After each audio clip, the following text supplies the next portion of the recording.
병원 응급실에서 의사 선생님이 제게 말했습니다. 어르신, 드시던 약이 아니라 수면제 성분이 검출됐습니다. 그 순간 저는 알았습니다. 며느리가 뭘 했는지를. 이런 상황이 벌어진 데에는 아주 충격적인 이유가 있었습니다.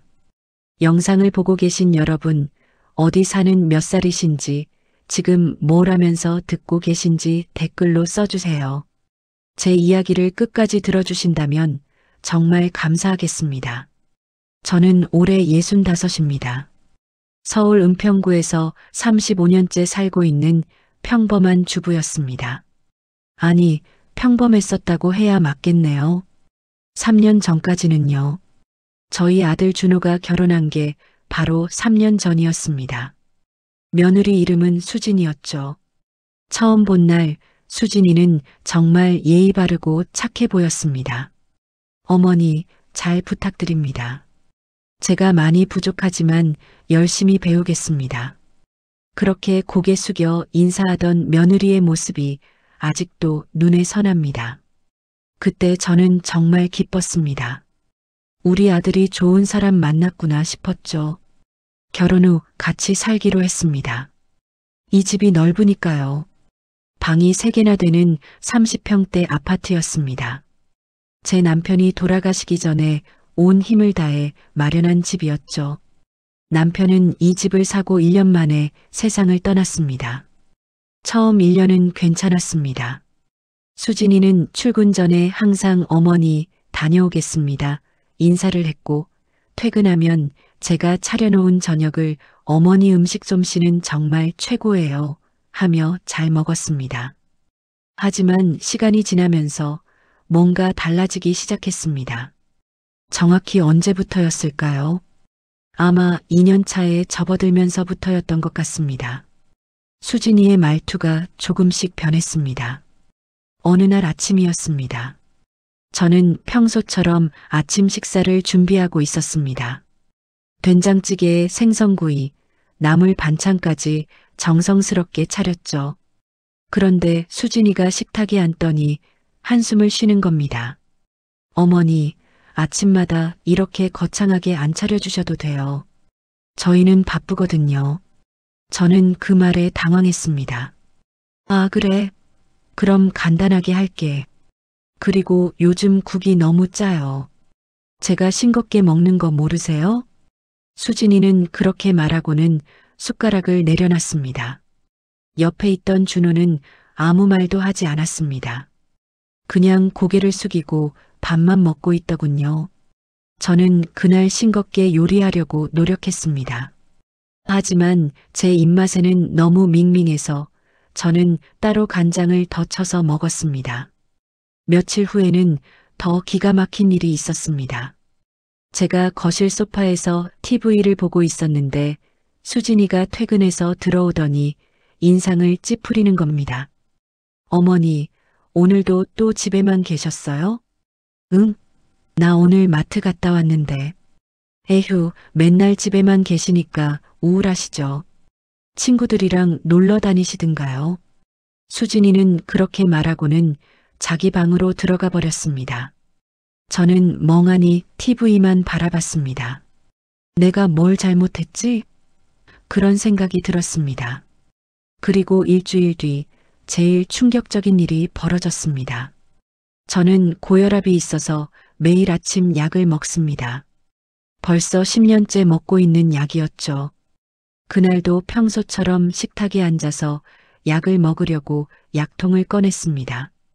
그런데 수진이가 갑자기 다가오더니 제 손에서 약통을 낚아채는 겁니다. 어머니, 이 약 어디서 받아오셨어요? 응? 동네 약국에서 받아왔는데. 아니, 처방전 없이 그냥 사셨다고요? 어머니, 그러시면 안 돼요. 저는 어리둥절했습니다. 아니야. 병원에서 처방받아서 약국에서 받아온 거라니까. 에휴, 어머니. 요즘 깜빡깜빡하시네요. 제가 다음부터는 제가 받아올게요. 어머니가 착각하실까봐 걱정돼요. 수진이는 그렇게 말하고는 제 약통을 들고 가버렸습니다.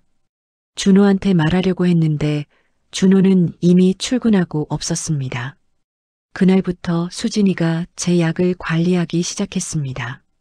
매일 아침 수진이가 약을 한 알씩 꺼내서 제 앞에 놓는 겁니다. 어머니, 약 드세요. 마치 제가 어린아이라도 된 것처럼 말이죠. 그리고 이상한 일이 시작됐습니다.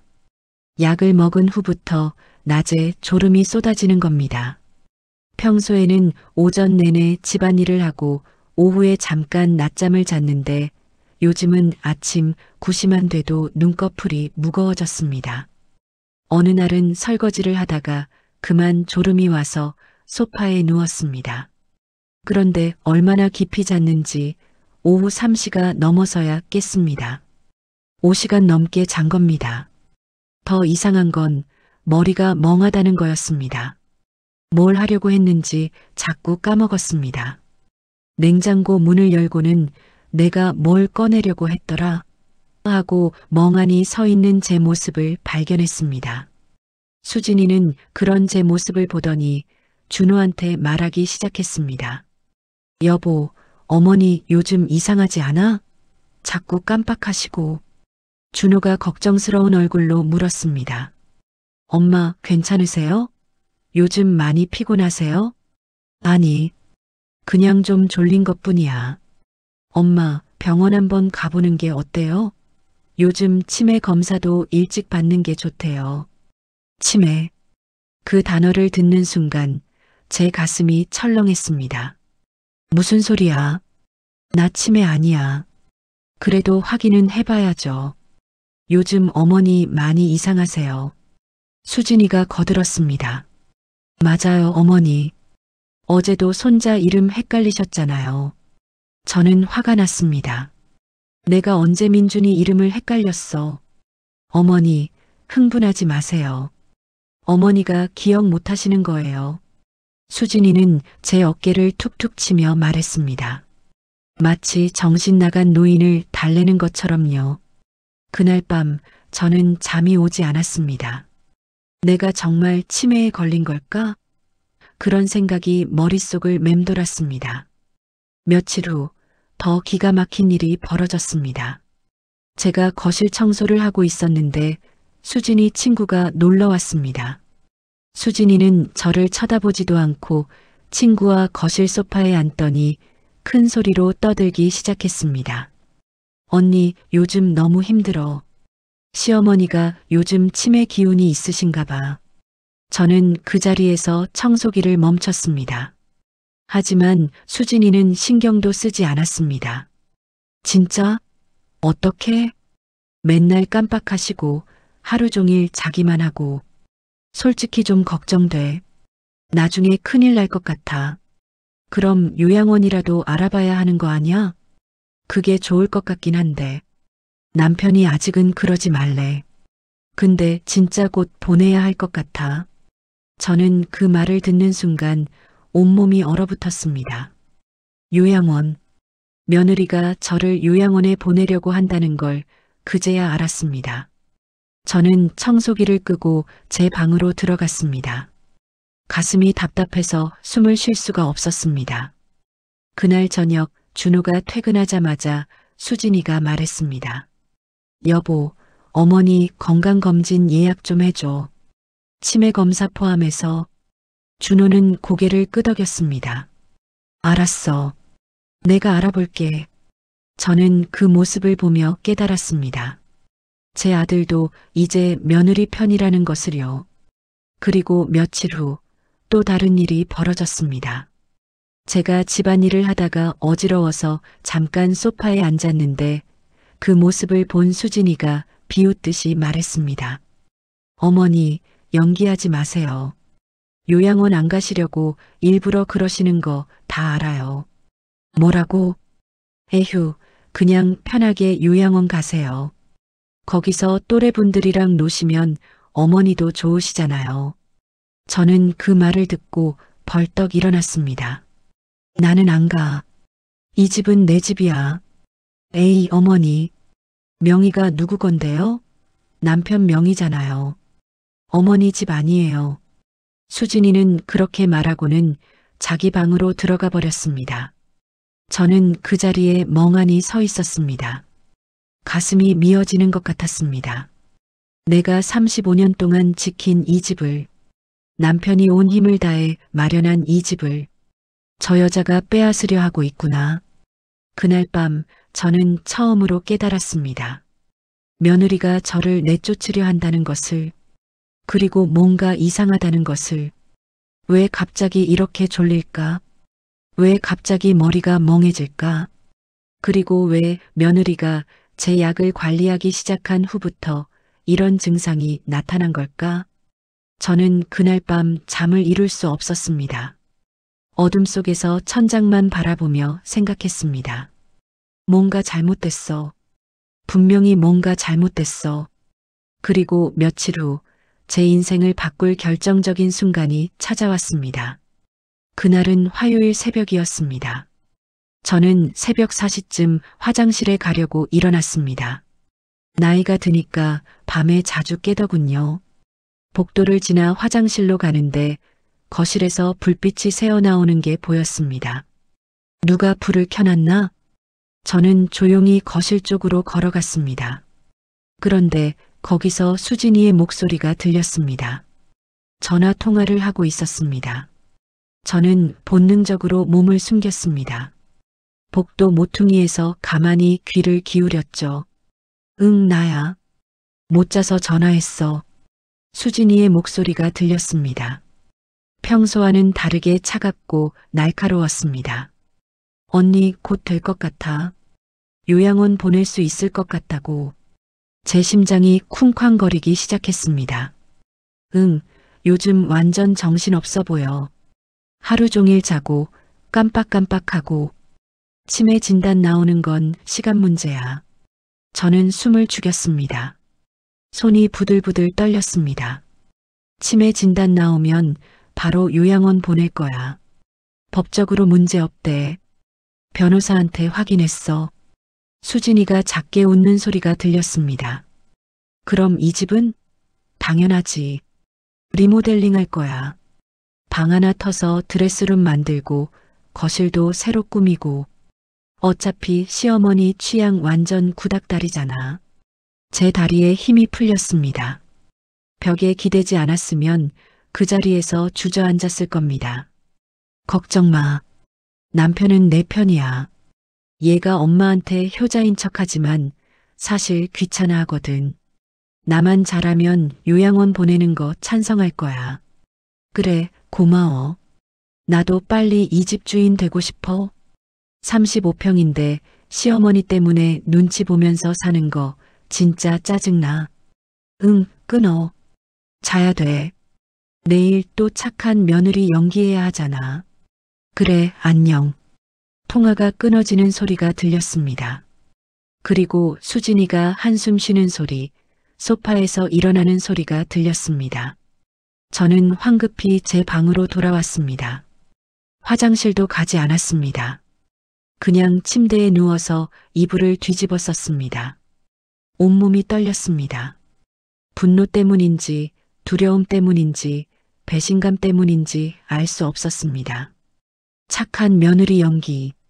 그 말이 계속 제 귓가에 맴돌았습니다. 3년 동안 저는 속았던 겁니다. 처음부터 끝까지요. 저는 그날 새벽 한숨도 자지 못했습니다. 눈을 뜨고 천장만 바라봤습니다. 해가 뜨고 수진이가 일어나서 준비하는 소리가 들렸습니다. 어머니, 일어나셨어요? 아침 드세요. 평소처럼 밝은 목소리였습니다. 저는 속이 울렁거렸습니다. 식탁에 앉았습니다. 수진이가 제 앞에 약을 한 알로 왔습니다. 어머니, 약 드세요. 저는 그 약을 물끄러미 바라봤습니다. 작고 하얀 알약. 평소 먹던 고혈압 약과 비슷하게 생겼지만 뭔가 미묘하게 달라 보였습니다. 그 순간 번개처럼 생각이 스쳤습니다. 이 약이 진짜 내 약이 맞나? 저는 약을 입에 넣는 척하고 몰래 손으로 감쌌습니다. 물을 마시는 척하며 삼키는 신용만 했죠.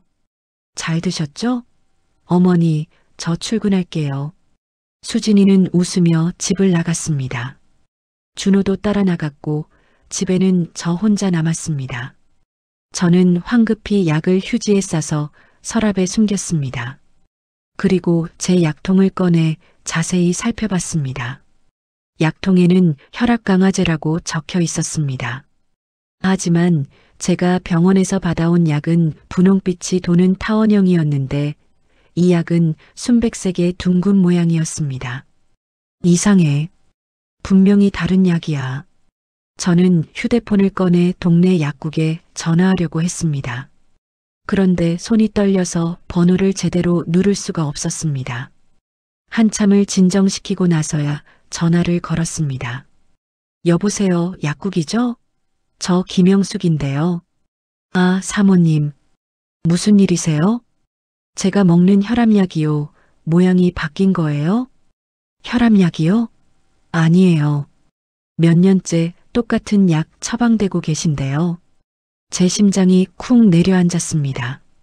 그럼 제가 지난달에 받아간 약도 똑같은 모양이었다는 거죠? 그럼요. 분홍색 타원형 맞으시죠? 네, 맞아요. 감사합니다. 저는 전화를 끊었습니다. 손에 쥔 휴대폰이 후들거렸습니다. 이 약은 내 약이 아니야.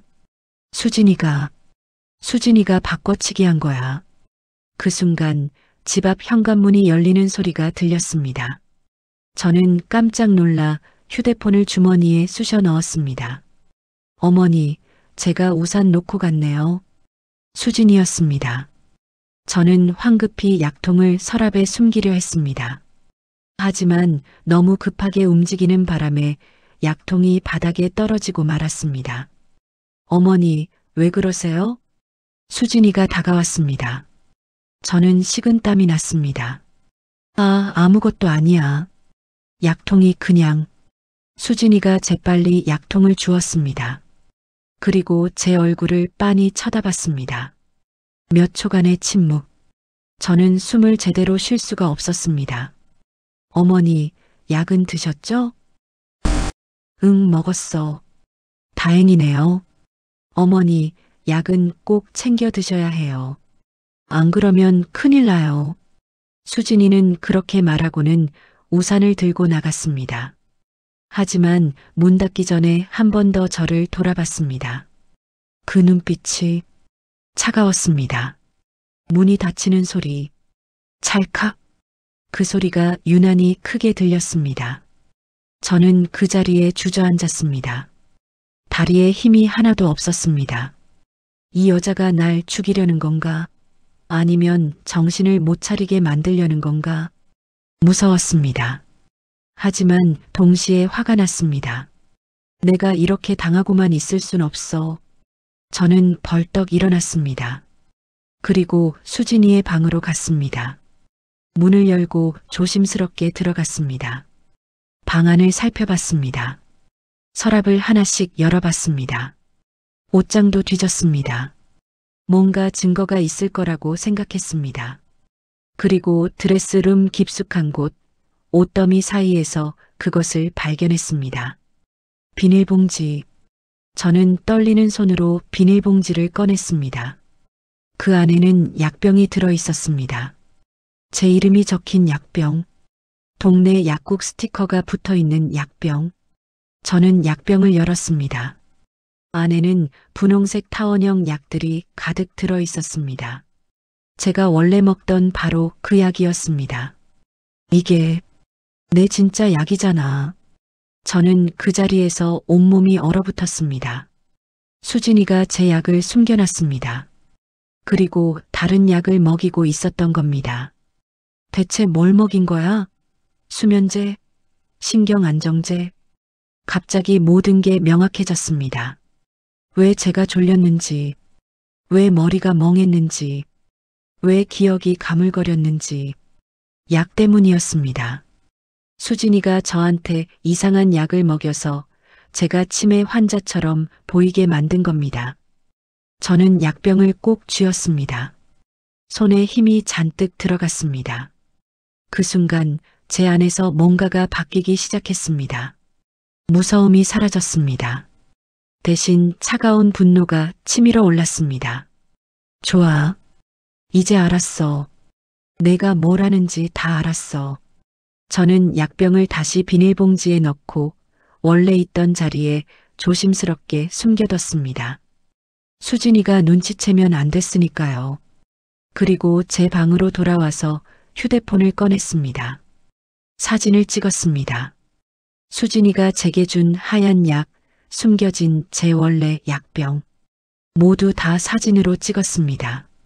그리고 오래된 연락처를 뒤졌습니다. 20년 전 친구, 약사로 일했던 친구 정희. 저는 떨리는 손으로 메시지를 보냈습니다.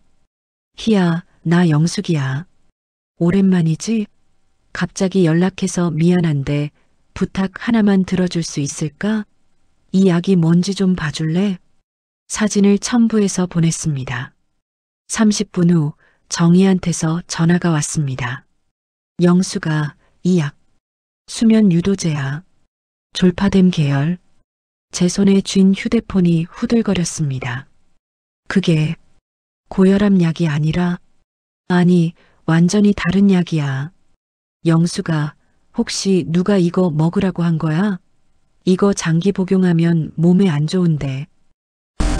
아니야. 그냥 궁금해서 물어본 거야. 고마워, 희야. 저는 전화를 끊었습니다. 수면제.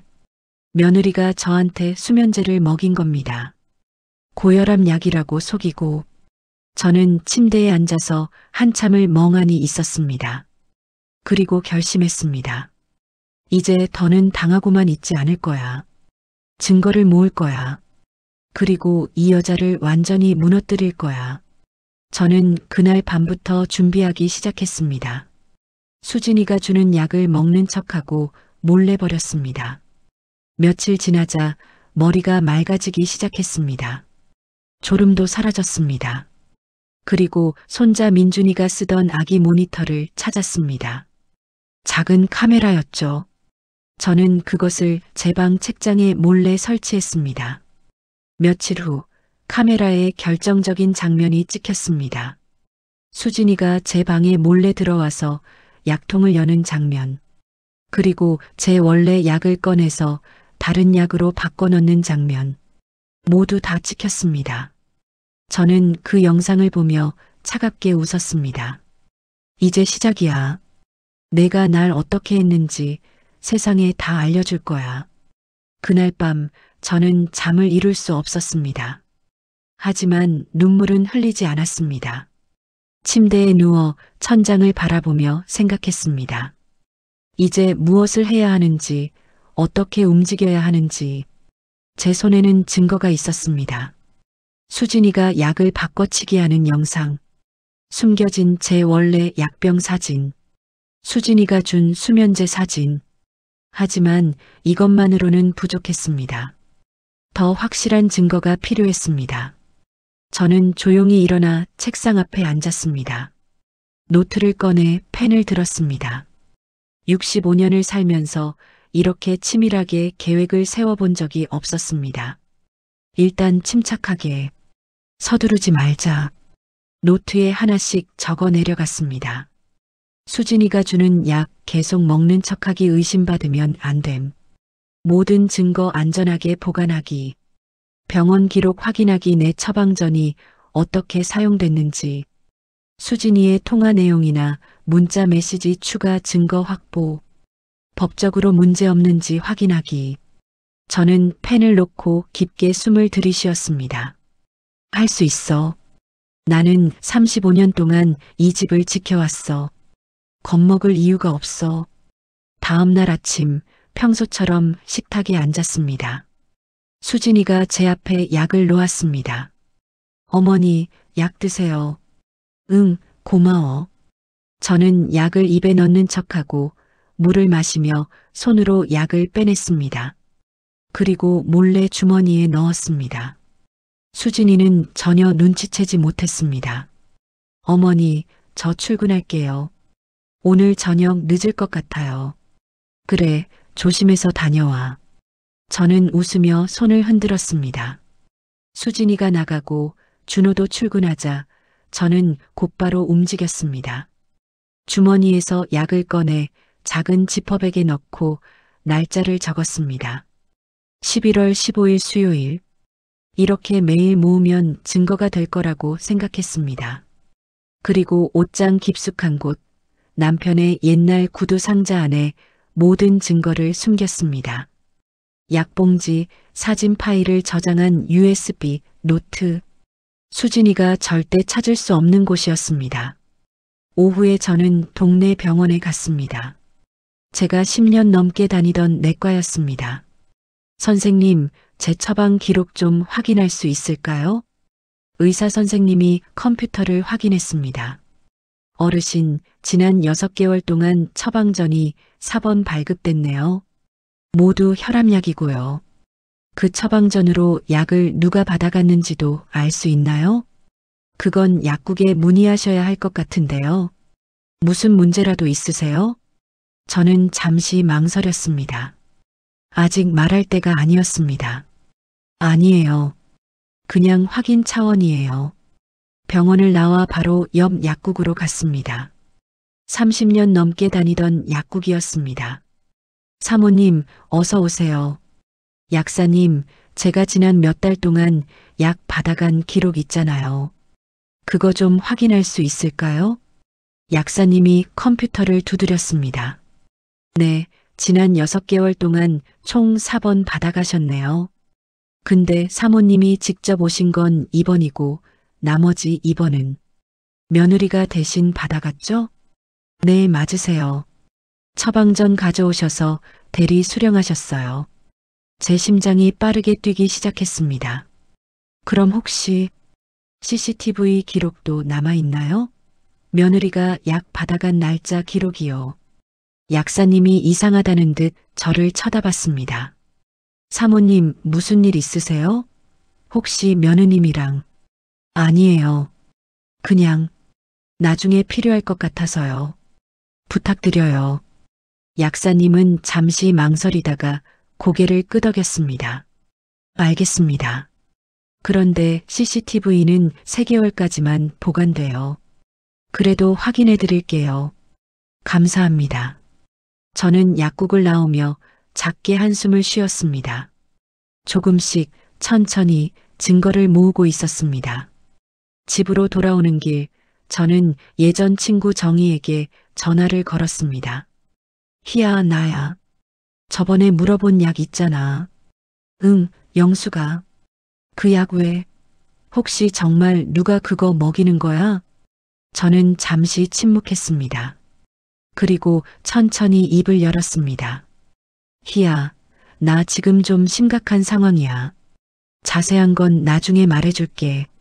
근데 그 수면제를 몇 달 동안 먹으면 어떻게 되는지 알려줄 수 있어? 정희의 목소리가 심각해졌습니다. 영수가 장기 복용하면 위험해. 기억력 감퇴, 판단력 저하, 심하면 치매 유사 증상도 나타날 수 있어. 그리고 갑자기 끊으면 금단 증상도 있고. 치매 유사 증상. 저는 그 말을 되뇌었습니다. 바로 그거였습니다. 수진이가 원한 게. 희야, 그럼 그 약을 누가 먹였다는 걸 증명하려면 뭐가 필요해? 약물 검사를 받아야 해. 혈액 검사나 소변 검사로 체내에 약물이 있는지 확인할 수 있어. 근데 영수가 대체 무슨 일이야? 경찰에 신고해야 하는 거 아니야? 아직은 아니야. 조금만 더 기다려줘. 확실한 증거를 모으고 있어. 알았어. 근데 조심해. 위험하면 바로 연락해. 전화를 끊고 저는 집 앞 골목에 잠시 멈춰 섰습니다. 약물 검사. 그걸 받으려면 병원에 가야 합니다. 하지만 수진이가 알게 되면 계획이 틀어질 수 있었습니다. 아직은 때가 아니야. 조금만 더 기다리자. 저는 조용히 집으로 들어갔습니다. 그날 저녁 수진이가 퇴근했습니다. 평소처럼 가방을 소파에 던지고 한숨을 쉬었습니다. 에휴, 오늘 진짜 힘들었어. 준호가 물었습니다. 무슨 일 있었어? 아니, 회사 일이. 그나저나, 여보, 어머니 병원 예약은 했어? 제 귀가 쫑긋 섰습니다. 저는 거실 한쪽에서 TV를 보는 척하며 귀를 기울였습니다. 응, 다음 주 금요일로 잡았어. 종합검진이랑 치매 검사 포함해서. 다행이다. 요즘 어머니 상태가 너무 안 좋으셔서 빨리 검사 받으셔야 할 것 같아. 수진이의 목소리에는 걱정이 묻어 있었습니다. 하지만 저는 알고 있었습니다. 그게 다 연기라는 걸. 근데 여보, 만약 치매 진단 나오면. 준호가 말을 멈췄습니다. 수진이가 작게 대답했습니다. 그때 가서 생각하자. 어머니한테 제일 좋은 방법으로. 저는 TV를 끄고 일어났습니다. 나 먼저 들어가서 잘게. 어머니, 벌써 주무시게요? 저녁도 안 드시고? 응, 배 안 고파? 먼저 잠아. 제 방으로 들어와 문을 닫았습니다. 그리고 귀를 문에 대고 거실 소리를 들었습니다. 수진이의 목소리가 작게 들렸습니다. 여보, 어머니 요즘 이상하지 않아? 약도 잘 드시는 것 같은데. 왜? 무슨 일 있어? 아니, 그냥 느낌이 좀 아무것도 아닐 수도 있어. 저는 가슴이 철렁했습니다. 수진이가 뭔가 눈치챈 걸까요? 조심해야 해. 더 자연스럽게 행동해야 해. 저는 침대에 누워 다시 계획을 정리했습니다. 다음 주 금요일, 병원 검진 날. 그날이 기회가 될 수도 있었습니다. 하지만 조심해야 했습니다. 수진이가 저를 데려가려고 할 테니까요. 그 전에 뭔가 더 준비해야 해.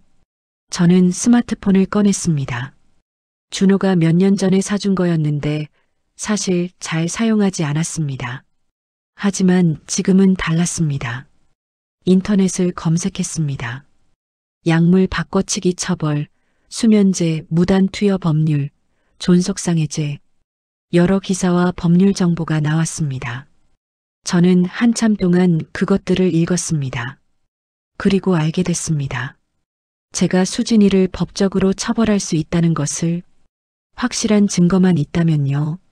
다음 날 저는 또 다른 준비를 했습니다. 수진이가 출근한 후 저는 그녀의 방에 다시 들어갔습니다. 이번에는 옷장이 아니라 책상 서랍을 뒤졌습니다. 그리고 발견했습니다. 수진이의 수첩.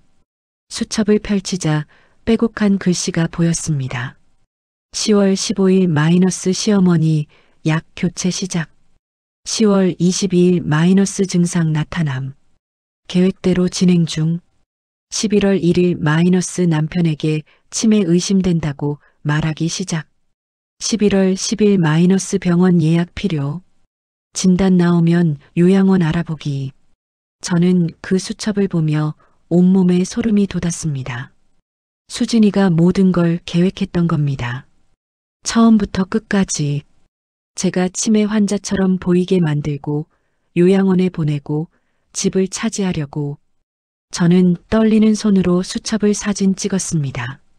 한 장 한 장 모든 페이지를.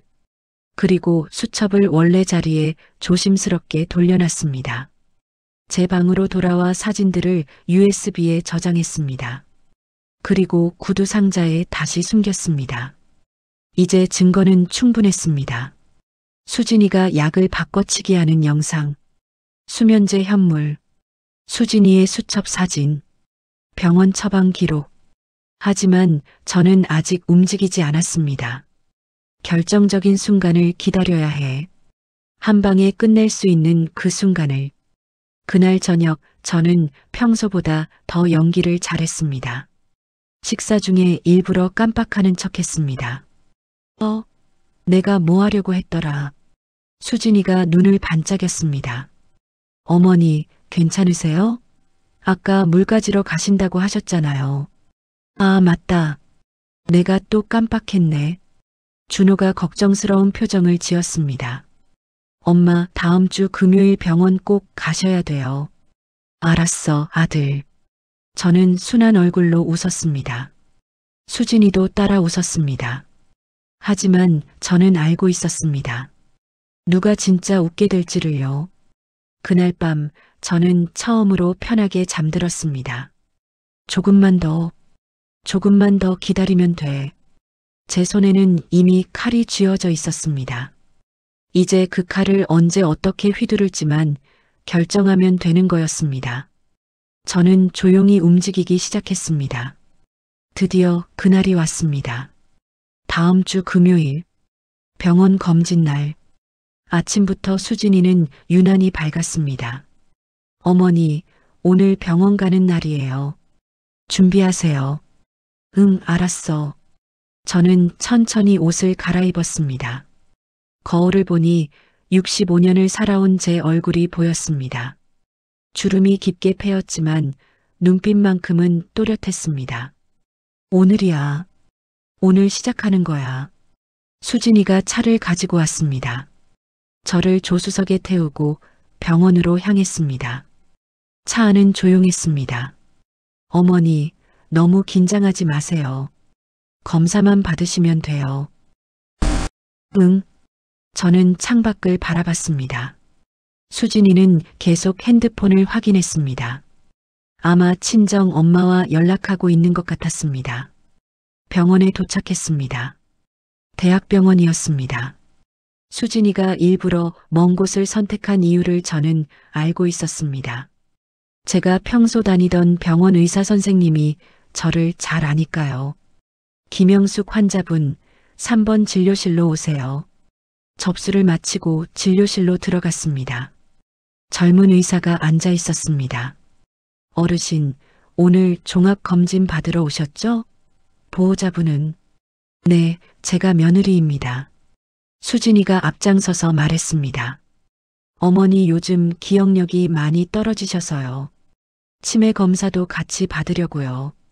의사가 저를 쳐다봤습니다. 어르신, 언제부터 증상이 있으셨어요?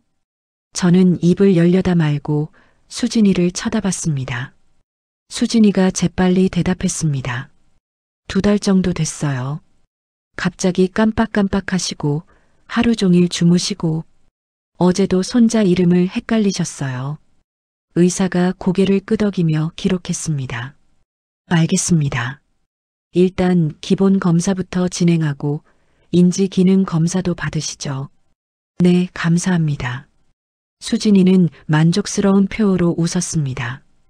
저는 여러 검사를 받았습니다. 혈액 검사, 소변 검사, MRI, 그리고 치매 선별 검사까지. 검사가 끝나고 다시 진료실로 돌아왔습니다. 결과는 일주일 후에 나온다고 했습니다. 수진이가 물었습니다. 선생님, 그럼 일주일 후에 다시 오면 되는 거죠? 네, 그때 결과 보고 상담 드리겠습니다. 수진이는 기분 좋게 일어났습니다. 하지만 저는 자리에서 일어나지 않았습니다. 어머니 가세요. 검사 다 끝났잖아요. 잠깐만. 저는 의사를 쳐다봤습니다. 선생님, 제가 질문 하나만 해도 될까요? 네, 말씀하세요. 혈액 검사에서 약물 검사도 같이 해주실 수 있나요? 순간 진료실이 조용해졌습니다. 수진이의 얼굴이 굳었습니다. 어머니, 갑자기 왜 그러세요? 의사가 고개를 갸우뚱했습니다. 약물 검사요? 무슨 약물을 말씀하시는 건가요? 저는 천천히 입을 열었습니다. 제가 요즘 먹고 있는 약이요. 그게 제 처방약이 맞는지 확인하고 싶어서요. 수진이의 얼굴이 하얗게 변했습니다.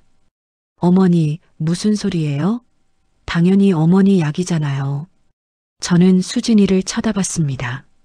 그리고 조용히 말했습니다. 그럼 왜 약 모양이 바뀌었을까? 그건 제네릭으로 바뀐 거라니까요. 수진이의 목소리가 높아졌습니다. 의사가 상황을 파악하고 조심스럽게 물었습니다. 어르신, 지금 복용하시는 약 가져오셨나요? 저는 가방에서 약통을 꺼냈습니다. 수진이가 제게 준 바로 그 약통이었습니다. 의사가 약을 확인했습니다. 그리고 컴퓨터로 뭔가를 검색했습니다. 어르신, 이 약은 혈압약이 아니네요. 수진이가 벌떡 일어났습니다. 네, 그럴 리가 없는데요. 제가 약국에서 직접 받아온 건데, 이건 수면 유도제입니다. 졸피뎀 계열이에요. 진료실이 다시 조용해졌습니다. 저는 침착하게 말했습니다. 선생님, 그래서 약물 검사를 받고 싶어요. 제 몸에 지금 뭐가 들어있는지 확인하고 싶습니다. 의사가 심각한 표정으로 고개를 끄덕였습니다. 알겠습니다. 바로 정밀 약물 검사 진행하겠습니다. 수진이가 다급하게 말했습니다. 저기요. 어머니가 착각하시는 것 같은데요. 어머니 요즘 기억력이. 며느님. 의사가 수진이를 쳐다봤습니다. 일단 검사부터 받으시죠. 결과 나오면 그때 얘기하겠습니다. 저는 다시 체열실로 갔습니다. 수진이는 밖에서 초조하게 전화를 걸고 있었습니다. 아마 친정 엄마한테 연락하는 것 같았습니다. 1시간 후 응급 약물 검사 결과가 나왔습니다. 의사가 저를 다시 불렀습니다. 수진이도 함께 들어왔습니다. 어르신, 검사 결과 나왔습니다.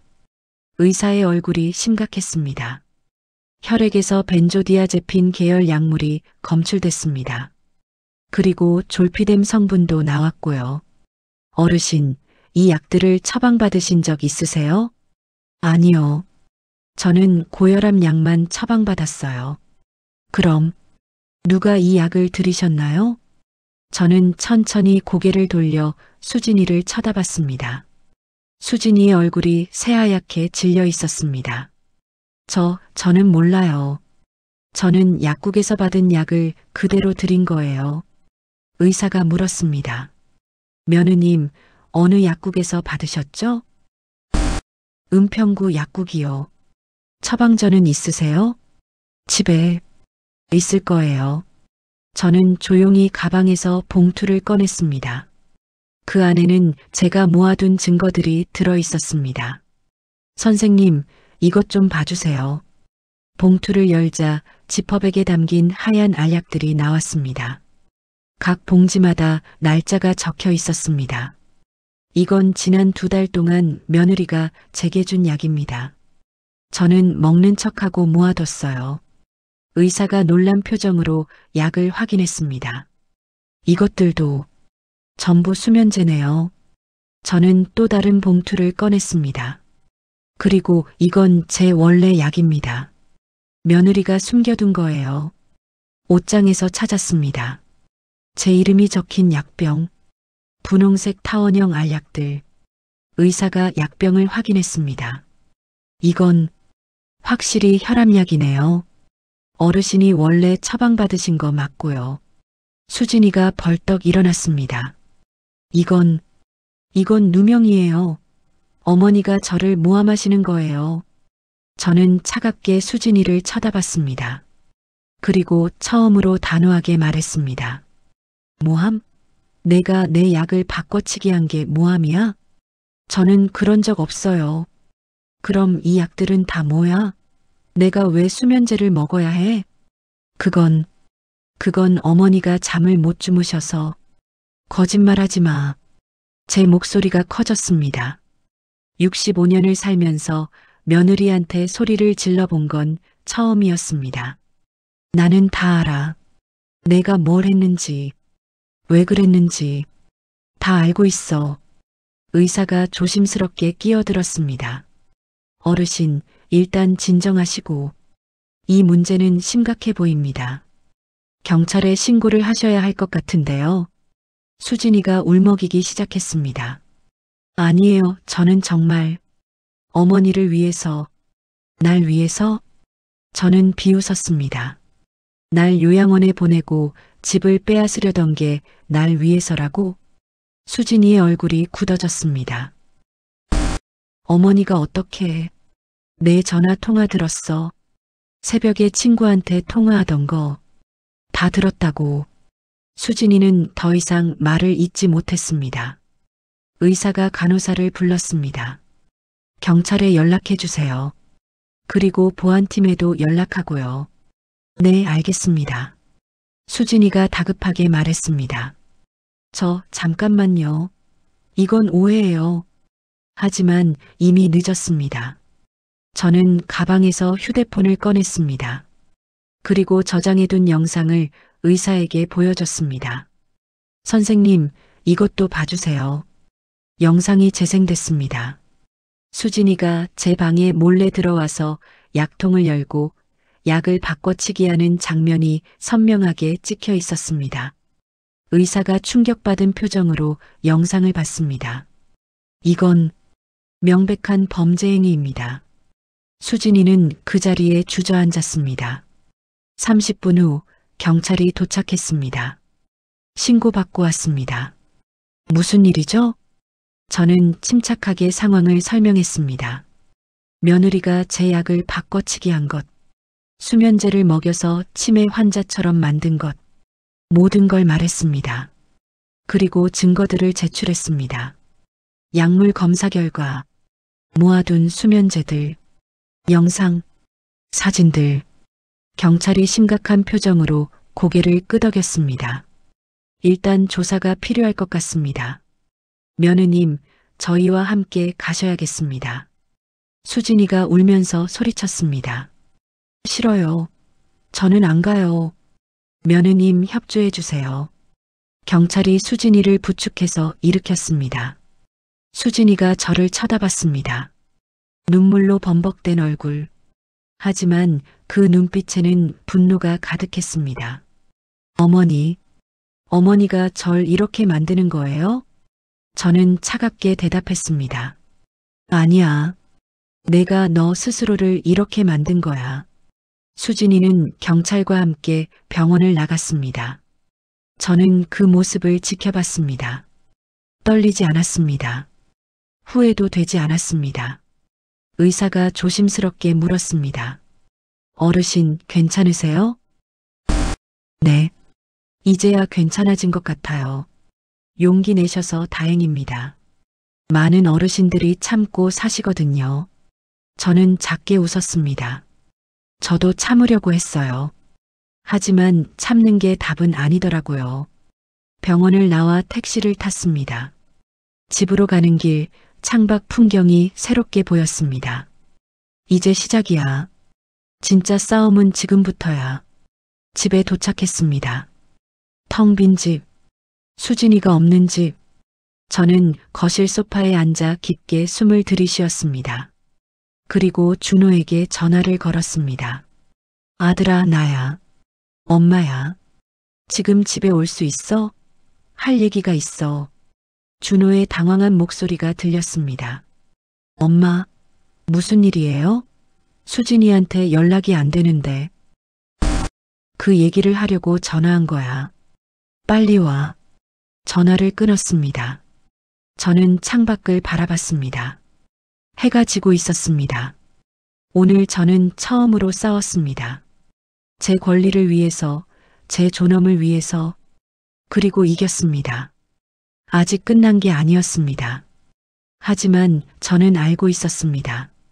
나는 할 수 있어. 끝까지 할 수 있어. 1시간 후 현관문이 열렸습니다. 준호였습니다. 얼굴이 창백했습니다. 엄마, 대체 무슨 일이에요? 수진이가 경찰서에 있다는데. 저는 소파에서 일어나지 않았습니다. 그냥 아들을 쳐다봤습니다. 앉아라. 엄마, 설명 좀 해주세요. 도대체 뭐가? 앉으라고 했어. 제 목소리가 차가웠습니다. 준호는 당황한 표정으로 제 맞은편에 앉았습니다. 저는 천천히 입을 열었습니다. 준호야, 엄마가 지난 2달 동안 뭘 먹었는지 아니? 네. 무슨 소리예요? 고혈압 약이 아니라 수면제를 먹었어. 내 와이프가 바꿔치기 한 거야. 준호의 입이 벌어졌습니다. 그게 무슨... 저는 가방에서 증거들을 꺼내 식탁 위에 펼쳤습니다. 지퍼백에 담긴 수면제들, 숨겨뒀던 원래 약병, 그리고 휴대폰으로 영상을 보여줬습니다. 준호는 영상을 보며 얼굴이 점점 하얗게 변했습니다. 이게 진짜예요? 내 눈으로 확인했잖아. 하지만 수진이가 왜 이런 짓을... 저는 준호를 똑바로 쳐다봤습니다. 내 와이프는 날 요양원에 보내려고 했어. 그리고 이 집을 차지하려고. 말도 안 돼요. 수진이가 그럴 리가. 새벽에 전화 통화하는 것도 다 들었어. 곧 요양원 보낼 수 있다. 집 리모델링한다. 그런 얘기들. 준호는 소파에 푹 꺼졌습니다. 두 손으로 얼굴을 감쌌습니다. 엄마, 저는 정말 몰랐어요. 수진이가 어머니를 잘 모신다고만 생각했어요. 넌 내 편이 아니었어. 계속 내 와이프 편만 들었지. 죄송해요, 엄마. 준호의 목소리가 떨렸습니다. 그때 준호의 휴대폰이 울렸습니다. 장모, 수진이 어머니였습니다. 준호가 전화를 받았습니다. 여보세요. 핸드폰 너머로 고함 소리가 들렸습니다. 사위, 당장 경찰서로 와요. 우리 수진이가 무슨 죄가 있다고 이래요. 장모님, 지금 상황이... 닥쳐요. 시어머니가 우리 딸을 모함하는 거잖아요. 당신이 가서 해명하란 말이에요. 저는 준호 옆으로 다가가 휴대폰을 빼앗았습니다. 사돈 어른, 저예요. 뭐야, 당신이 우리 딸한테 무슨 짓을 한 거야? 무슨 짓은요? 제가 당한 일을 신고한 것뿐이에요. 당한 일? 수진이가 뭘 했다고. 제 약을 바꿔치기 했어요. 수면제를 먹였고요. 치매 환자로 만들어서 요양원에 보내려고 했죠. 말도 안 되는 소리. 증거라도 있어요? 있죠. 영상도 있고 약물 검사 결과도 있고 따님이 직접 쓴 수첩도 있어요. 전화 너머가 잠시 조용해졌습니다. 수첩? 따님이 계획한 거 전부 적혀 있더라고요. 시어머니 약 교체 시작, 요양원 알아보기. 이런 것들이요. 그건 사돈 어른도 아셨죠? 따님이 뭘 하려고 했는지. 전화가 끊어졌습니다. 저는 휴대폰을 준호에게 돌려줬습니다. 준호는 멍한 표정으로 저를 쳐다봤습니다. 엄마, 이제 어떻게 되는 거예요? 경찰 조사받고 법적 처리될 거야. 내 와이프는 약사법 위반에 존속상해죄로 처벌받을 거고. 존속상해죄? 준호가 중얼거렸습니다. 엄마, 그럼 수진이는 감옥 갈 수도 있어. 아니면 집행유예. 준호는 고개를 떨구었습니다. 저는 아들을 보며 한숨을 쉬었습니다. 미운 마음만은 아니었습니다. 하지만 이제는 분명히 해야 했습니다. 준호야, 넌 이제 선택해야 해. 엄마 편에 설 거야? 아니면 내 와이프 편에 설 거야? 엄마는 이미 선택했어. 내 권리를 지키기로. 이제 내 차례야. 준호는 한참을 말없이 있었습니다. 그날 밤 준호는 집에 남았습니다. 하지만 거의 말이 없었습니다. 자기 방에 들어가서 나오지 않았습니다. 저는 홀로 거실에 앉아 있었습니다. 이제야 피로가 몰려왔습니다. 온몸에 힘이 빠졌습니다. 오늘 싸움은 이긴 거야. 하지만 전쟁은 끝나지 않았어. 다음 날 아침 저는 일찍 일어났습니다. 수진이가 없는 집은 이상하게 조용했습니다. 혼자 아침을 준비했습니다. 오랜만이었습니다. 식탁에 앉아 밥을 먹는데 준호가 방에서 나왔습니다. 엄마, 밥 먹어라. 네. 준호는 말없이 앉아서 밥을 먹었습니다. 한참 후 준호가 조심스럽게 입을 열었습니다. 엄마, 경찰서에서 연락 왔어요. 오늘 조사받으러 오래요. 그래, 알았어. 저도 같이 가도 될까요? 저는 준호를 쳐다봤습니다. 내가 왜? 제가 증인이 될 수도 있잖아요. 그리고 준호가 말을 멈췄습니다. 그리고 엄마 혼자 보내기 싫어요. 저는 작게 웃었습니다. 오랜만에 느껴보는 감정이었습니다. 그래, 같이 가자. 오후에 경찰서로 갔습니다. 형사가 저를 조사실로 안내했습니다. 어르신, 앉으세요. 어제 신고하신 내용에 대해 조사하겠습니다. 네. 형사가 여러 질문을 했습니다. 언제부터 증상이 나타났는지, 며느리가 언제부터 약을 관리했는지, 어떻게 눈치챘는지, 저는 하나하나 자세히 설명했습니다. 그리고 모든 증거를 제출했습니다. 어르신, 정말 대단하십니다. 이렇게 체계적으로 증거를 모으신 분은 처음 봅니다. 살아남아야 했으니까요. 형사가 고개를 끄덕였습니다. 며느님은 현재 조사받고 있습니다.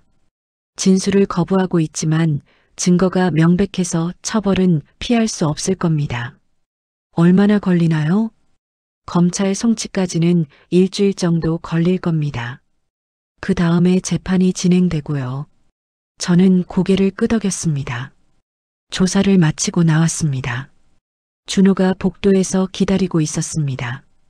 엄마, 어떻게 됐어요? 조사 끝났어. 이제 법적 절차만 남았대. 네. 집으로 돌아오는 길, 준호가 조심스럽게 물었습니다.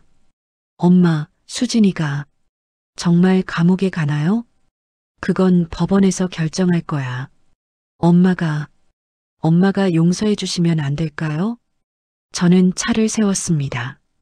길 한쪽에 정차하고 준호를 똑바로 쳐다봤습니다. 준호야, 내 와이프는 날 죽일 뻔했어. 그렇지만은 없어. 그 사람은 계획적으로 날 무력하게 만들었어. 치매 환자로 만들어서 쫓아내려고 했고, 준호는 아무 말도 하지 못했습니다. 넌 아직도 모르겠니? 그 사람이 얼마나 무서운 사람인지. 알겠습니다, 엄마. 집에 도착했습니다. 현관문을 열고 들어서는데 뭔가 이상했습니다. 거실이 어질러져 있었습니다. 엄마, 이게... 저는 급하게 제 방으로 달려갔습니다. 방문이 열려 있었습니다. 옷장이 열려 있고 서랍이 모두 뒤집어져 있었습니다. 누가 들어왔어? 저는 황급히 옷장을 뒤졌습니다. 남편의 구두 상자, 제가 증거를 숨겨둔 곳, 상자를 열었습니다. 비어 있었습니다. USB가 사라졌습니다. 수진이의 수첩 사진이 담긴 USB, 그리고 제가 모아둔 여분의 수면제들도 없어졌습니다. 안 돼.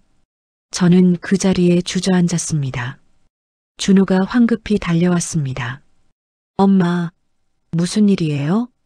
증거가 사라졌어. 네. 바로 그때 제 휴대폰이 울렸습니다. 모르는 번호였습니다. 저는 떨리는 손으로 전화를 받았습니다. 여보세요? 사돈, 저예요. 수진이 엄마예요. 차가운 목소리였습니다. 어떻게 우리 집에 열쇠 있었어요. 우리 딸이 준 여분 열쇠. 저는 이를 악물었습니다. 제 물건 돌려주세요. 물건? 무슨 물건 말씀이세요?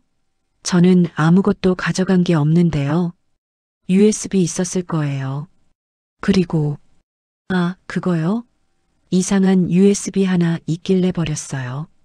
쓰레기통에. 거짓말 마세요. 거짓말이 아니에요. 정말 버렸어요. 증거라고? 그런 거 없어요. 저는 온몸이 떨렸습니다. 당신이 지금 뭘 하는지 알아요? 저는 아무것도 안 했어요. 우리 딸도 아무 잘못 없어요. 시어머니가 착각하신 거예요. 저한테는 아직 증거가 남아 있어요. 영상이랑. 영상? 그거 원본이 어디 있는데요? 설마 휴대폰에만 있는 건 아니죠? 제 심장이 철렁했습니다. 맞았습니다. 저는 영상을 USB에 백업해뒀는데 그 USB를 빼앗긴 겁니다. 휴대폰에 있는 영상이 전부였습니다. 걱정 마세요, 사돈. 우리 딸은 곧 나올 거예요. 증거가 부족하면 풀려나죠. 그리고 앞으로는 목소리가 더 차갑게 변했습니다. 사돈이 우리 딸을 괴롭힌 거로 명예훼손 고소할 거예요. 전화가 끊어졌습니다. 저는 그 자리에 주저앉았습니다. 손에 쥔 휴대폰이 떨렸습니다. 준호가 저를 부축했습니다. 엄마, 괜찮으세요? 준호야. 증거 일부를 빼앗겼어. 뭐라고요? 저는 멍하니 앞을 바라봤습니다. 이제 어떡하지? 수진이 수첩 사진도 없고 여분 증거도 없고. 하지만 그 순간 문득 생각났습니다. 저는 급하게 일어났습니다. 준호야, 약국에 가야 해. 지금 당장. 네. 왜요? CCTV. 약국 CCTV가 아직 남아있을 거야. 저는 가방을 들고 현관으로 향했습니다. 아직 끝난 게 아니야. 증거는 하나만 있어도 돼. 포기하면 안 돼. 준호가 저를 따라왔습니다. 엄마, 제가 운전할게요. 고마워. 차를 타고 동네 약국으로 향했습니다. 저는 창밖을 바라보며 생각했습니다. 이렇게 당할 순 없어. 다시 일어설 거야. 위기였습니다. 하지만 저는 포기하지 않을 겁니다. 싸움은 아직 끝나지 않았으니까요. 약국 문을 열고 들어갔습니다. 약사님이 저를 보고 놀란 표정을 지었습니다. 사모님, 무슨 일이세요? 얼굴이 안 좋으신데. 약사님, 부탁이 있어요. 급해요. 저는 숨을 고르며 말했습니다. 저번에 말씀드렸던 CCTV 기록이요.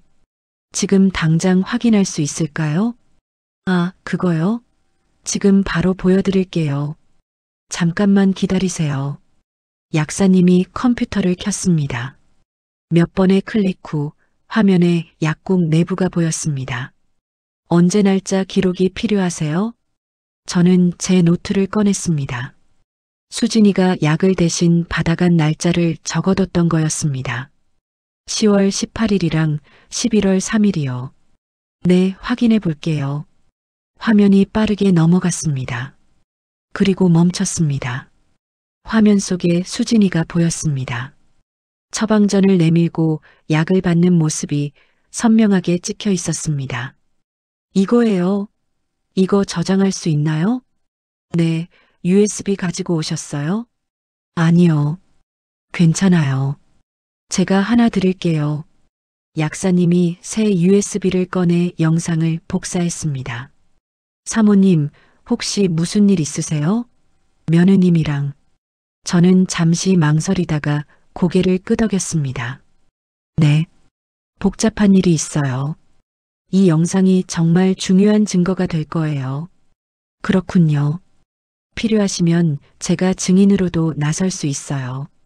사모님 30년 넘게 우리 약국 다니셨잖아요. 정말요? 감사합니다. 저는 USB를 꼭 쥐었습니다. 다시 희망이 생겼습니다. 약국을 나와 차에 탔습니다. 준호가 물었습니다. 엄마, 찾으셨어요? 응, 찾았어. CCTV 영상. 다행이다. 저는 USB를 가방 깊숙이 넣었습니다. 이번엔 절대 빼앗기지 않을 겁니다. 준호야, 이제 병원 가자. 병원이요? 응. 의사 선생님한테 추가 소견서를 받아야 해. 병원으로 향했습니다. 저를 진찰했던 의사 선생님을 다시 만났습니다. 어르신, 오셨네요. 어떻게 되셨어요? 선생님, 소견서 하나 더 받을 수 있을까요? 제가 그 약을 먹고 어떤 증상이 나타났는지 상세하게 적힌 걸로요. 물론이죠. 제가 바로 작성해 드리겠습니다. 의사 선생님은 컴퓨터 앞에 앉아 소견서를 작성하기 시작했습니다. 어르신께서는 약 2개월간 벤조디아제핀 계열 수면제를 복용하신 것으로 추정되며 이로 인해 인지기능 저하, 과도한 졸음, 기억력 감퇴 등의 증상을 보이셨습니다. 이는 치매 초기 증상과 유사하여 의사 선생님이 읽어주는 내용을 들으며 저는 고개를 끄덕였습니다. 그리고 어르신, 혹시 필요하시면 정신과 전문의 소견서도 받으시는 게 좋을 것 같은데요. 정신과요? 네. 이런 일을 겪으신 분들은 대부분 트라우마가 있거든요. 법정에서도 피해 정도를 입증하는데 도움이 될 겁니다. 저는 잠시 생각했습니다. 그리고 고개를 끄덕였습니다. 네, 그렇게 할게요. 소견서를 받아들고 병원을 나왔습니다. 준호가 조심스럽게 물었습니다. 엄마, 이제 어떻게 하실 거예요? 경찰서에 다시 가야 해. 추가 증거 제출하고. 네, 알겠습니다. 다시 경찰서로 갔습니다. 담당 형사를 만났습니다. 어르신, 무슨 일이세요? 형사님, 추가 증거를 가져왔어요. 저는 USB와 의사 소견서를 꺼냈습니다. 이건 약국 CCTV 영상이에요. 며느리가 제 처방전으로 약을 받는 장면이 찍혀 있어요. 형사가 컴퓨터에 USB를 연결했습니다. 영상이 재생됐습니다. 이건 확실한 증거네요. 그리고 이건 의사 소견서고요. 제가 그 약을 먹고 어떤 증상이 나타났는지 상세히 적혀 있어요. 형사가 서류를 검토했습니다. 어르신, 이 정도면 충분합니다. 며느님 변명할 여지가 없어요. 그런데 며느리 친정어머니가 우리 집에 몰래 들어와서 일부 증거를 가져갔어요. 뭐라고요? 저는 집에 침입당한 일을 설명했습니다. 형사의 표정이 심각해졌습니다. 그건 주거침입죄에 해당합니다. 증거인멸 시도로도 볼 수 있고요. 신고하시겠어요? 일단 며느리 사건부터 처리하고 싶어요. 알겠습니다. 며느님 조사 결과가 곧 나올 겁니다. 검찰 송치는 이번 주 안에 될 것 같고요. 집으로 돌아오는 길 저는 조금 안도했습니다. 이제 확실한 증거가 있어. 수진이는 빠져나갈 수 없을 거야. 집에 도착했습니다. 현관문을 열고 들어서는데 거실에 누군가 앉아 있었습니다. 수진이었습니다. 저는 깜짝 놀라 뒤로 물러섰습니다.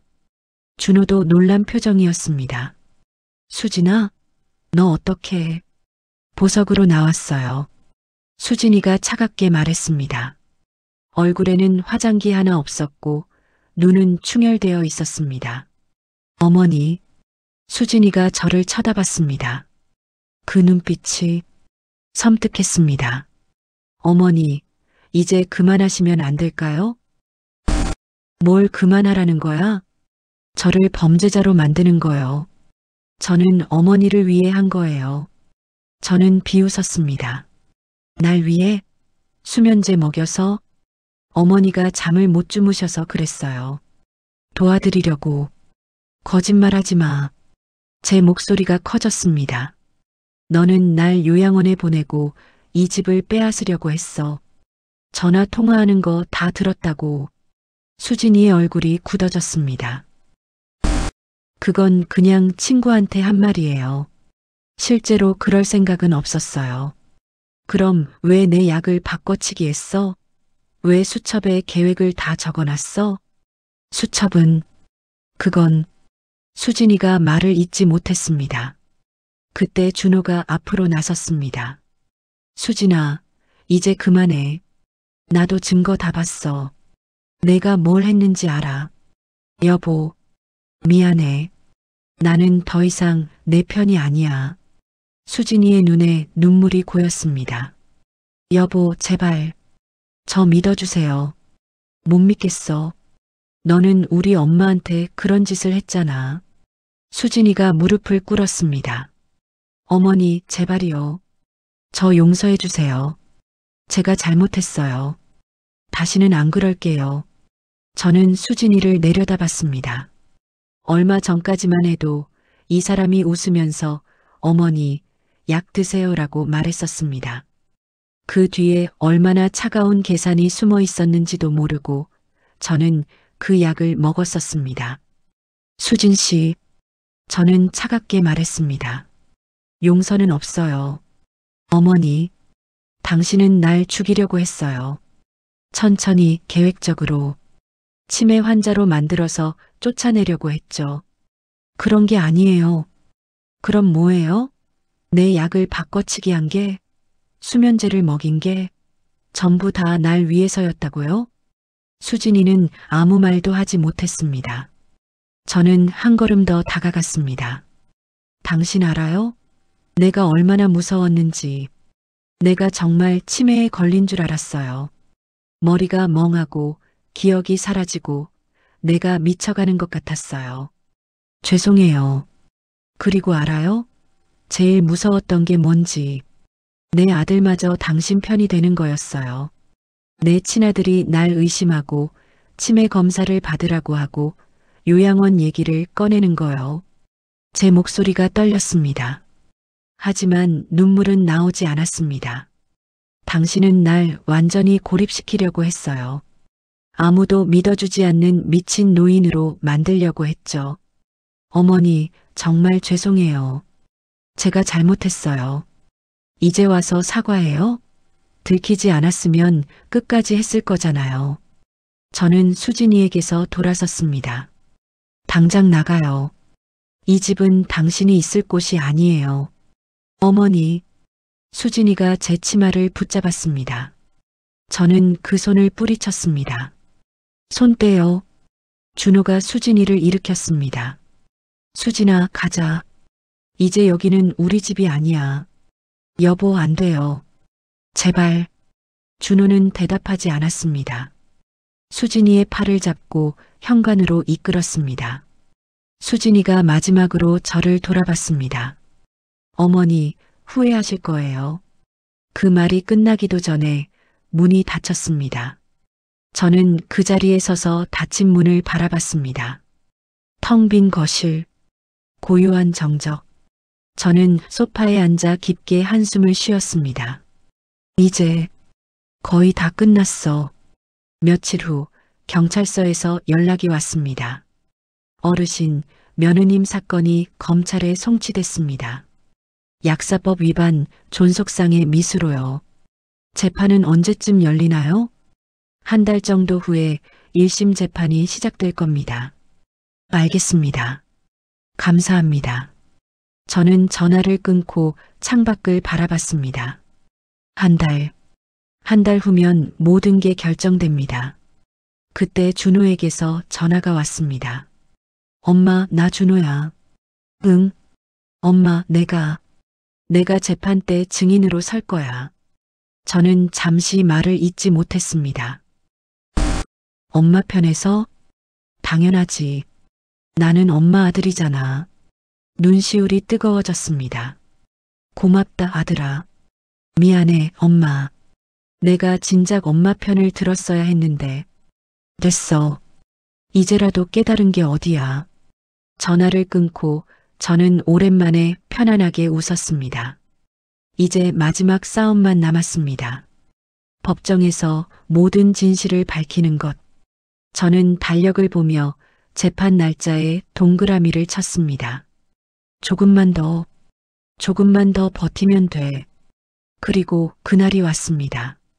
재판 당일 아침이었습니다. 저는 일찍 일어나 옷을 갈아입었습니다. 검은색 정장. 남편 장례식 때 입었던 옷이었습니다. 거울을 보니 65년을 살아온 제 얼굴이 보였습니다. 오늘이야. 오늘 모든 게 끝나. 준호가 아침 일찍 집에 왔습니다. 엄마, 준비 다 하셨어요? 응. 가자. 법원으로 가는 차 안은 조용했습니다. 저는 창밖을 바라보며 지난 몇 달을 떠올렸습니다. 수진이가 제 약을 바꿔치기 하던 순간, 새벽에 전화 통화를 엿듣던 순간, 병원 응급실에서 약물 검사 결과를 들었던 순간, 모든 순간들이 오늘을 위한 것이었습니다. 법원에 도착했습니다. 법정 앞 복도에는 이미 사람들이 모여 있었습니다. 수진이가 보였습니다. 변호사와 함께 서 있었습니다. 수진이 어머니도 옆에 있었습니다. 수진이가 저를 보더니 고개를 돌렸습니다. 사돈, 오늘 법정에서 보자고요. 수진이 어머니가 차갑게 말했습니다. 저는 대답하지 않았습니다. 피고인 입장하세요. 법정 문이 열렸습니다. 저는 준호와 함께 안으로 들어갔습니다. 재판장이 높은 곳에 앉아 있었고 검사와 변호사가 각자 자리에 앉았습니다. 수진이는 피고인석에 앉았습니다. 지금부터 피고인 김수진에 대한 약사법 위반 및 존속상해 미수 사건 재판을 시작하겠습니다. 재판장의 목소리가 법정에 울렸습니다. 검사가 일어섰습니다. 재판장님, 피고인 김수진은 시어머니인 피해자 김영숙 씨에게 약 2개월간 고의로 수면제를 투여했습니다. 이는 명백한 약사법 위반이며 피해자의 건강을 해친 존속상해 미수에 해당합니다. 검사가 증거 자료를 제출했습니다. 첫째, 피해자의 약물 검사 결과입니다. 혈액에서 벤조디아제핀 계열 수면제가 검출됐습니다. 둘째, 약국 CCTV 영상입니다. 피고인이 피해자의 처방전으로 약을 받는 장면이 명확히 찍혀 있습니다. 셋째, 피고인이 약을 바꿔치기 하는 장면을 찍은 가정용 CCTV 영상입니다. 넷째, 의사 소견서입니다. 피해자가 수면제 장기 복용으로 인해 인지 기능 저하, 기억력 감퇴 등의 증상을 겪었다는 내용입니다. 재판장이 증거들을 검토했습니다. 변호인, 반론 있습니까? 수진이의 변호사가 일어섰습니다. 재판장님, 피고인은 시어머니를 해칠 의도가 전혀 없었습니다. 시어머니께서 불면증으로 고생하신다는 말씀을 하셔서 도움을 드리려고 한 것일 뿐입니다. 저는 그 말을 듣고 피식 웃음이 나왔습니다. 검사가 반박했습니다. 그렇다면 왜 피해자 몰래 약을 바꿔치기 했습니까? 왜 의사 처방 없이 수면제를 투여했습니까? 그건 시어머니께서 약 드시는 걸 거부하실까봐. 거짓말입니다, 재판장님. 검사가 새로운 증거를 꺼냈습니다. 피고인의 휴대폰 포렌식 결과입니다. 피고인은 인터넷에서 수면제 장기 복용 증상, 치매 초기 증상, 요양원 입소 절차를 검색했습니다. 날짜를 보시면 약을 바꿔치기 하기 시작한 시점과 정확히 일치합니다. 법정이 술렁거렸습니다. 수진이의 얼굴이 창백해졌습니다. 그리고 피고인이 친정 어머니와 주고받은 문자 메시지입니다. 검사가 문자 내용을 읽었습니다. 엄마, 곧 시어머니 요양원 보낼 수 있을 것 같아. 치매 증상 나타나고 있어. 그럼 집은? 당연히 우리 거지. 리모델링 할 거야. 수진이 어머니의 얼굴도 하얗게 변했습니다. 재판장이 물었습니다. 피고인, 이 문자 메시지에 대해 해명하시겠습니까? 수진이는 고개를 숙인 채 아무 말도 하지 못했습니다. 재판장님, 증인 신청하겠습니다. 검사가 말했습니다. 피해자 김영숙 씨를 증인으로 신청합니다. 허가합니다. 증인 나오세요. 저는 증인석으로 걸어갔습니다. 수진이와 눈이 마주쳤습니다. 수진이는 고개를 돌렸습니다. 선서를 하고 앉았습니다. 검사가 질문했습니다. 증인, 피고인이 언제부터 증인의 약을 관리했습니까? 약 3개월 전부터입니다. 그 후 어떤 증상이 나타났습니까? 저는 천천히 말했습니다. 낮에 졸음이 쏟아졌습니다. 하루에 5시간 이상 잠을 잤어요. 머리가 멍했고 기억이 가물거렸습니다. 냉장고 문을 열고 뭘 꺼내려고 했는지 잊어버렸어요. 손자 이름이 한순간 기억나지 않을 때도 있었습니다. 그때 기분이 어떠셨습니까? 저는 잠시 말을 멈췄습니다. 그때의 기억이 떠올랐습니다. 무서웠습니다. 제가 정말 치매에 걸렸다고 생각했어요. 제가 미쳐가고 있다고 느꼈습니다.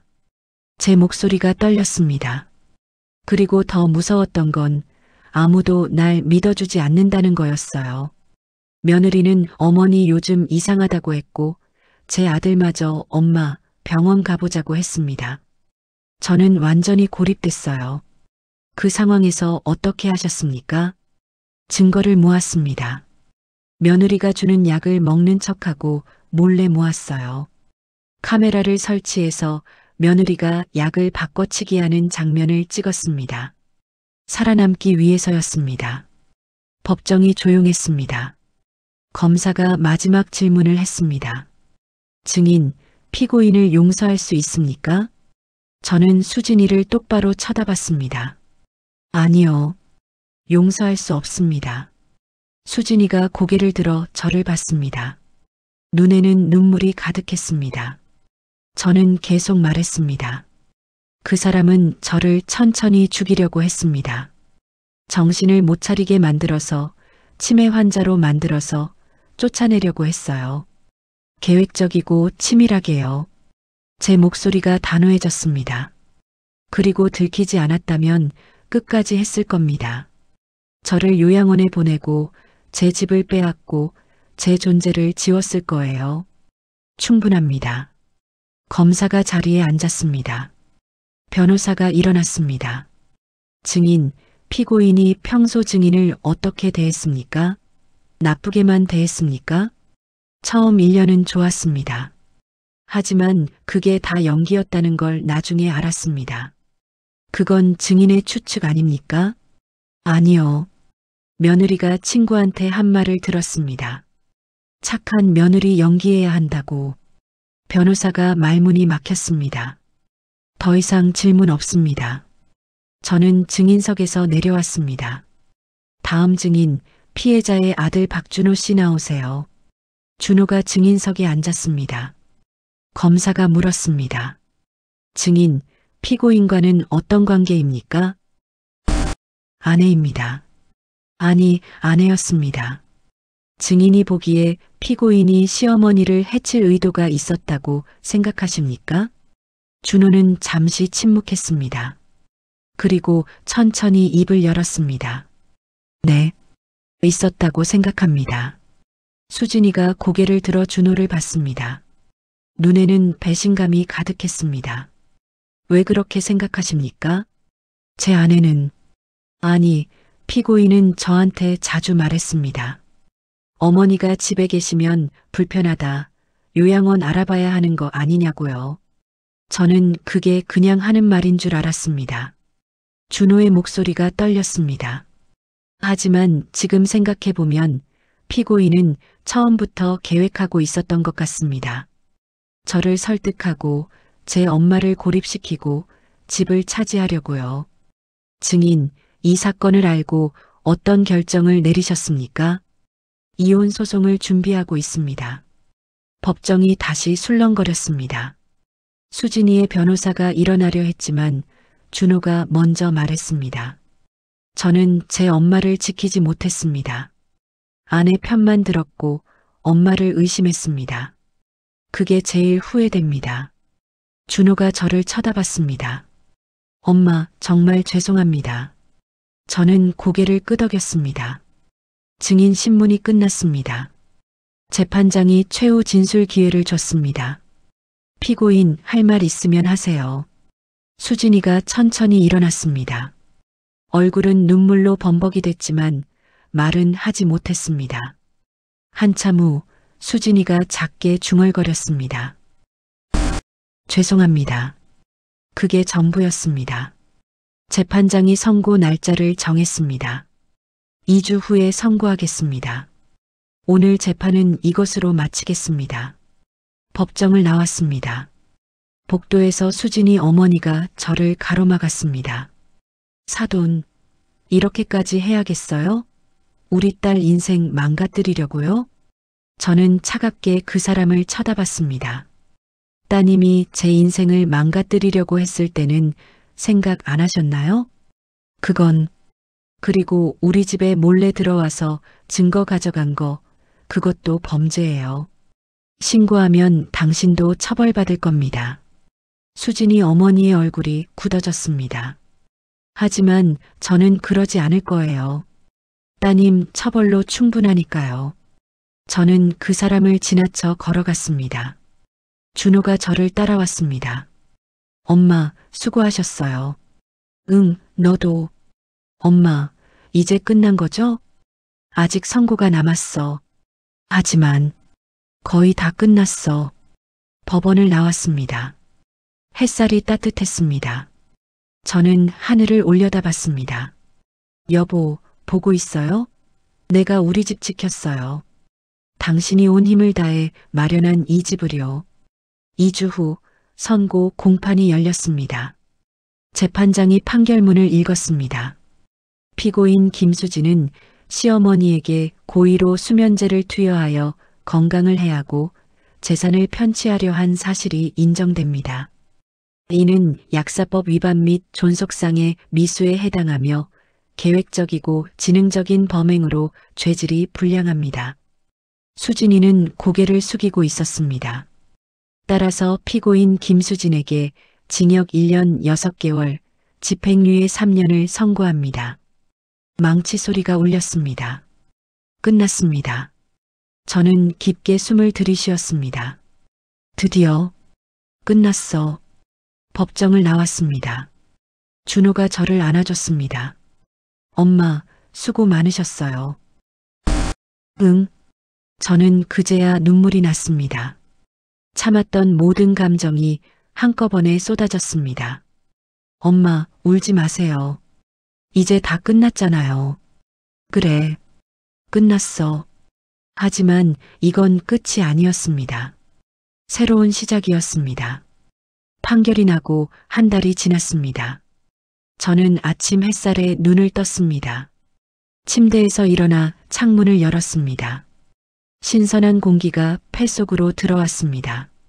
오랜만에 느끼는 평화였습니다. 거실로 나갔습니다. 텅 빈 집. 하지만 이제는 두렵지 않았습니다. 이 집은 제 집이었으니까요. 커피를 내려 소파에 앉았습니다. 따뜻한 커피 향이 퍼졌습니다. 이제 나는 압니다. 제 인생의 주인은 바로 저라는 것을. 오전에 준호가 찾아왔습니다. 손에는 케이크 상자를 들고 있었습니다. 엄마, 생신 축하드려요. 어머, 내 생일을 기억하고 있었구나. 당연하죠. 66세 생신이잖아요. 준호가 케이크를 식탁에 놓으며 말했습니다. 엄마, 이혼 절차 다 끝났어요. 다음 주에 최종 확정돼요. 그래. 너는 괜찮니? 네. 이게 맞는 것 같아요. 저도 새로 시작해야죠. 저는 아들의 어깨를 토닥였습니다. 고생했어, 아들아. 아니에요. 엄마가 더 고생하셨죠. 케이크에 촛불을 켜고 준호가 노래를 불렀습니다. 서툴렀지만 따뜻했습니다. 소원 빌고 불 끄세요, 엄마. 저는 눈을 감았습니다. 이제 더 이상 아무것도 두렵지 않게 해주세요. 남은 인생을 당당하게 살 수 있게 해주세요. 후마이너스 촛불을 껐습니다. 엄마, 무슨 소원 비셨어요? 비밀이야. 우리는 함께 케이크를 먹었습니다. 오랜만에 느끼는 단맛이었습니다. 오후에 저는 동네 약국에 갔습니다. 사모님, 어서 오세요. 약사님이 반갑게 맞아주셨습니다. 약사님, 그동안 정말 고마웠어요. 아니에요. 제가 한 게 뭐 있어요. 사모님이 용기 내신 거죠. 저는 처방받은 고혈압 약을 받았습니다. 분홍색 타원형 알약. 제 진짜 약이었습니다. 이제는 직접 챙겨 드시죠? 네, 그럴게요. 약국을 나와 공원 벤치에 앉았습니다. 가을 햇살이 따뜻했습니다. 핸드폰이 울렸습니다. 친구 정이었습니다. 영수가 나야. 오늘 저녁에 시간 있어? 응, 왜? 친구들이랑 저녁 먹자. 내 생일이잖아. 축하해주고 싶어. 그래, 고마워. 저녁에 친구들을 만났습니다. 30년 지기 친구들이었습니다. 영수가 정말 대단해. 그 나이에 그렇게 증거를 모으다니. 맞아. 우리도 배워야겠어. 당하고만 살면 안 되는 거지. 친구들이 제 손을 꼭 잡아줬습니다. 영수가 앞으로 우리가 지켜줄게. 고마워, 친구들아. 우리는 함께 웃고 떠들었습니다. 나이는 들었지만 웃음소리만큼은 젊었습니다. 집으로 돌아오는 길, 저는 예전 집 앞을 지나쳤습니다. 아니, 지금도 제 집이었습니다. 35평 아파트. 남편이 온 힘을 다해 마련한 집. 저는 현관문을 열고 들어갔습니다. 거실 소파에 앉아 사진첩을 꺼냈습니다.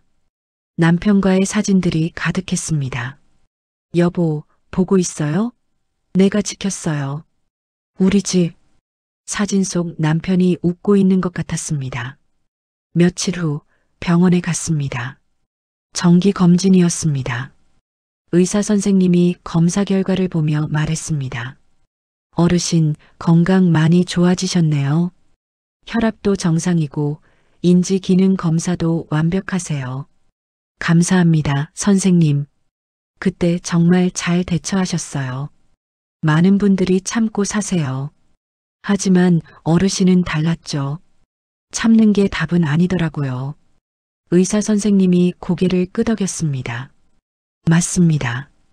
자기 권리는 자기가 지켜야 하는 거죠. 병원을 나와 공원을 산책했습니다. 단풍이 아름답게 물들어 있었습니다.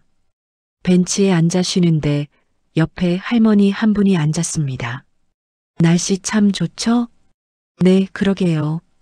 혹시 제가 뉴스에서 봤는데 며느리한테 약 바꿔치기 당한 분 아니세요? 저는 잠시 놀랐습니다. 아, 네. 맞아요. 정말 대단하세요. 저도 며느리한테 힘들거든요.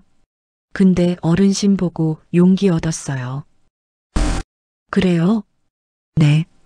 저도 이제 참지 않으려고요. 제 권리는 제가 지키려고요. 그 할머니가 제 손을 꼭 잡았습니다. 감사해요. 용기 내주셔서. 저는 뭉클했습니다.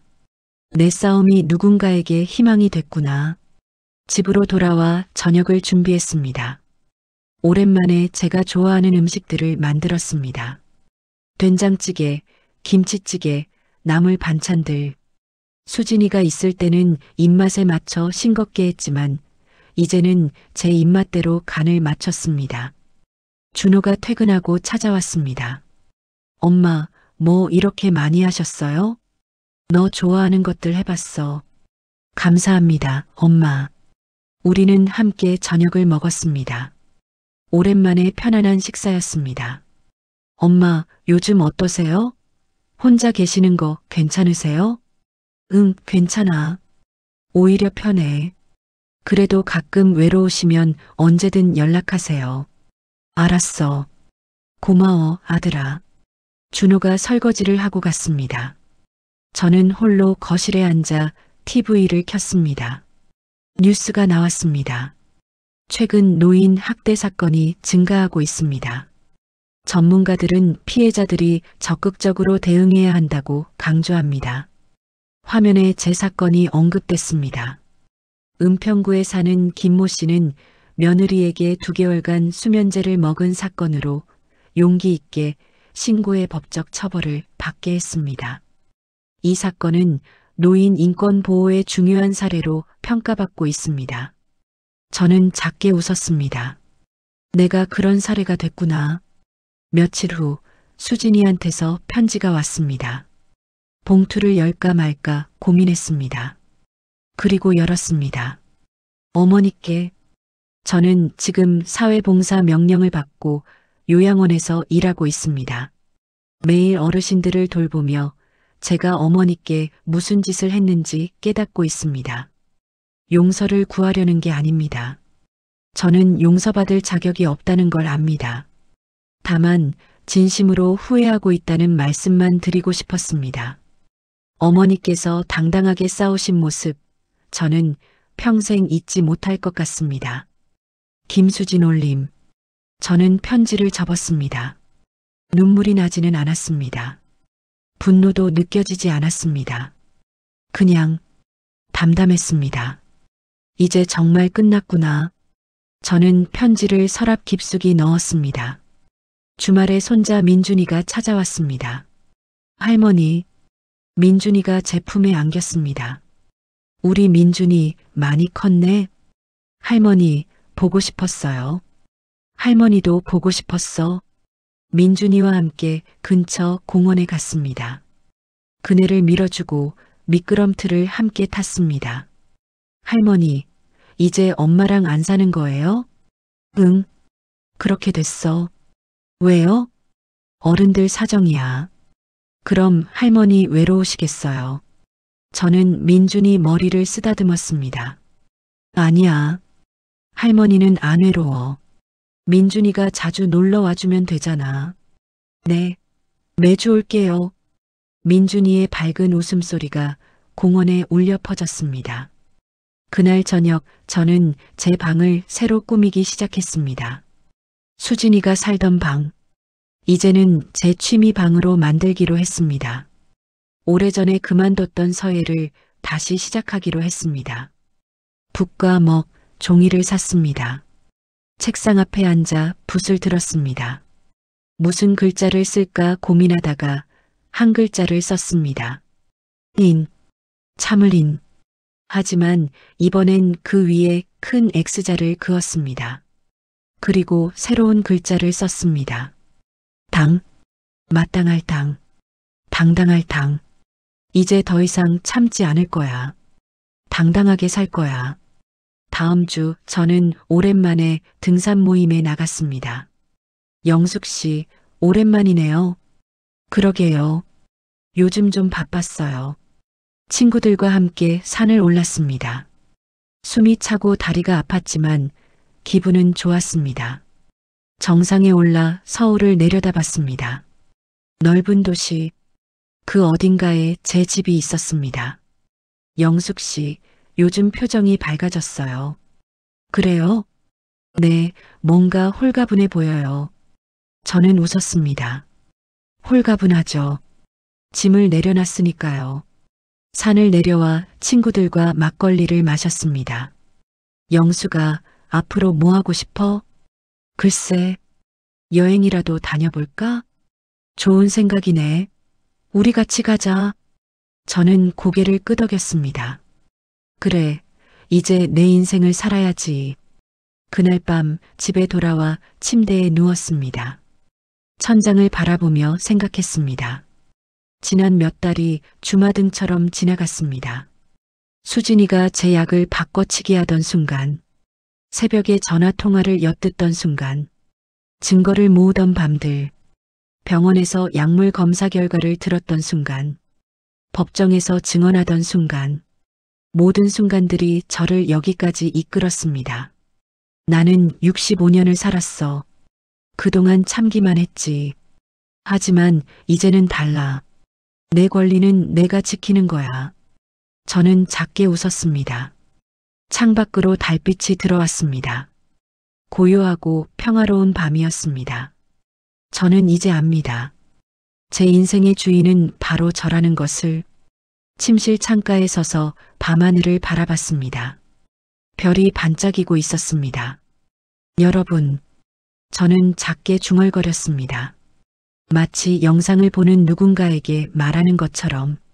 저는 이제 66세입니다. 늦은 나이죠. 하지만 저는 이제야 제대로 살기 시작한 것 같아요. 바람이 불어왔습니다. 여러분도 기억하세요. 늦은 때란 없다는 걸요. 억울한 일을 당하면 참지 마세요. 증거를 모으세요. 침착하게 대처하세요. 저는 깊게 숨을 들이쉬었습니다. 여러분의 인생은 여러분 것입니다. 누구도 함부로 빼앗을 수 없습니다. 저는 커튼을 닫고 침대로 돌아왔습니다. 나이가 들었다고 호락호락한 건 아닙니다. 우리에게도 지혜가 있고 경험이 있고 무엇보다 우리 자신을 지킬 힘이 있습니다. 이불을 덮으며 마지막으로 중얼거렸습니다. 당당하게 사세요. 여러분의 인생은 아직 끝나지 않았습니다. 저는 눈을 감았습니다. 편안한 잠이 찾아왔습니다. 악몽은 없었습니다. 이제 시작이었습니다. 제 인생의 진짜 시작.